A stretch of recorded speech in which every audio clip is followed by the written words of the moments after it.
మన తెలంగాణలో మొట్టమొదటి ఫ్యాక్టరీ అవుట్లెట్ మన ముకుంద జ్యువెలర్స్ లో లైట్ వెయిట్ ఆభరణాలు కలెక్షన్స్ ఎన్నెన్నో అన్ని జ్యువెలరీస్ పై VA కేవలం 2 to 12% మాత్రమే. విచ్చేయండి ముకుంద జ్యువెలర్స్. ఉక్రెయిన్ తో యుద్ధ విరమణ చర్చలకు సంబంధించి రష్యా అధ్యక్షుడు పుతిన్ తన డిమాండ్ల చిట్టాను విప్పారు. డాన్బాస్ ను ఉక్రెయిన్ పూర్తిగా వదులుకోవడంతో పాటు నాటోలో చేరే ఆలోచనను విరమించుకోవాలని పశ్చిమ దేశాల సైన్యాలకు కీవ్ లో చోటు ఉండకూడదన్నారు. ఈ డిమాండ్లకు ఉక్రెయిన్ అంగీకరిస్తేనే తమ నియంత్రణలోని చిన్న భూభాగాలను అప్పగించేందుకు పుతిన్ సంసిద్ధత వ్యక్తం చేశారు. లేకుంటే యుద్ధం కొనసాగుతుందని స్పష్టం చేశారు. మాస్కో తాజా డిమాండ్లపై అమెరికా, ఉక్రెయిన్ స్పందించాల్సి ఉంది.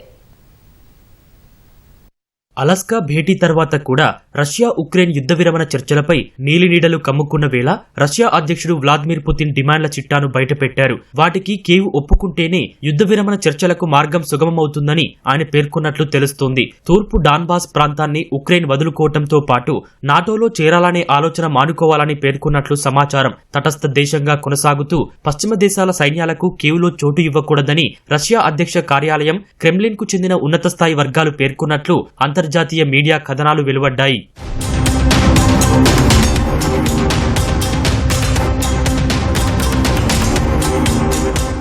గతంలో పేర్కొన్న భూభాగాల అప్పగింత డిమాండ్లపై పుతిన్ కొంతమేర రాజీ పడినట్లు రష్యా వర్గాలు పేర్కొన్నాయి. డాన్బాస్ గా భావించే తూర్పు ఉక్రెయిన్లోని డొనెట్స్కు, లుహన్స్కు, దక్షిణ ప్రాంతంలోని కెరన్స్, జపోరిజియా ప్రాంతాలను ఉక్రెయిన్ వదులుకోవాలని గతంలో పుతిన్ డిమాండ్ చేశారు. ఈ డిమాండ్లను ఉక్రెయిన్ అధ్యక్షుడు జెలెన్స్కీ తోసిపుచ్చారు. కొత్త ప్రతిపాదన ప్రకారం ఉక్రెయిన్ నియంత్రణలో ఉన్న డాన్బాస్ లోని కొన్ని ప్రాంతాల నుంచి కీవ్ పూర్తిగా వైదొలగాలని పుతిన్ డిమాండ్ చేస్తున్నట్లు సమాచారం. అందుకు ప్రతిగా జపోరిజియా, ఖెర్సన్ లో మరింత ముందుకు దూసుకెళ్లకుండా దాడులు ఆపనున్నట్లు చెప్పారు.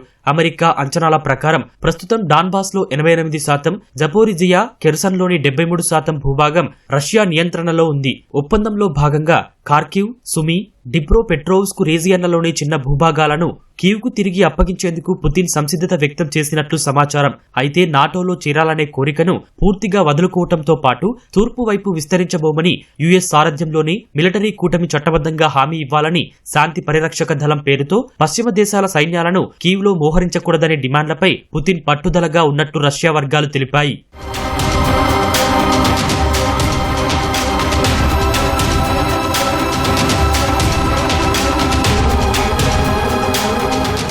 ఒప్పందంలో భాగంగా అంతర్జాతీయంగా గుర్తించిన ఉక్రెయిన్ భూభాగాల నుంచి కీవ్ వైదొలగాలనే ప్రతిపాదనను ఉక్రెయిన్ అధ్యక్షుడు జెలెన్స్కీ పలుమార్లు తిరస్కరించారు. మాస్కో బలగాలు ఉక్రెయిన్ లోపలికి చొచ్చుకురాకుండా డాన్బాస్ పారిశ్రామిక ప్రాంతం అడ్డుగోడలా ఉందని ఆయన అంటున్నారు. తూర్పు ప్రాంతం నుంచి తాము వైదొలగాలని అంటే అది జరిగే పని కాదని జెలెన్స్కీ అంటున్నారు. అది తమ మనుగడకు సంబంధించి అంశమే కాకుండా బలమైన రక్షణ గోడ వంటిదన్నారు. నాటోలో ఉక్రెయిన్ చేరిక అంశం రష్యాకు సంబంధం లేని విషయమన్నారు. డాన్బాస్ నుంచి వైదొలగాలని కోరటం ఉక్రెయిన్కు రాజకీయంగా, వ్యూహాత్మకంగా ఇబ్బందికరంగా ఉంటుందని విశ్లేషకులు అభిప్రాయపడుతున్నారు.